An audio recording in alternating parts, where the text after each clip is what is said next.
మొదటిసారి నన్ను జైల్లో ఎన్ని రోజులు పెట్టినరో వాళ్ళకి తెలుసు. నా బిడ్డ లగ్గం ఉంటే కూడా లగ్గానికి ఇంటరిం బెయిల్ 2 గంటలు పోయి లగ్గం చూడడానికి కూడా అభ్యంతరం పెట్టి ఢిల్లీ నుంచి న్యాయవాదులను తీసుకొచ్చి ఇక్కడ వాదించి ఆయన బిడ్డ లగ్గపత్రిక రాసుకోవడానికి కూడా వెళ్ళడానికి వీల్లేదు అని చెప్పి కోర్టులో వాదించిన వాదనలు అక్కడ ఉన్నాయి అధ్యక్ష.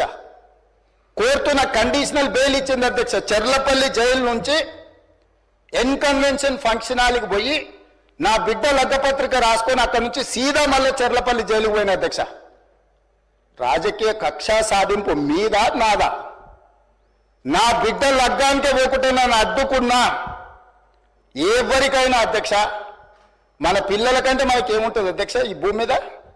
నా బిడ్డ లగ్గానికి లగ్గపత్రిక రాసుకోవడానికి కూడా అడ్డుకుంటే కూడా నేను మిమ్మల్ని ఏమనలే. నేను పార్లమెంట్ సభ్యుడిగా ఉంటే, పార్టీ వర్కింగ్ ప్రెసిడెంట్గా ఉంటే ఎవరో జయ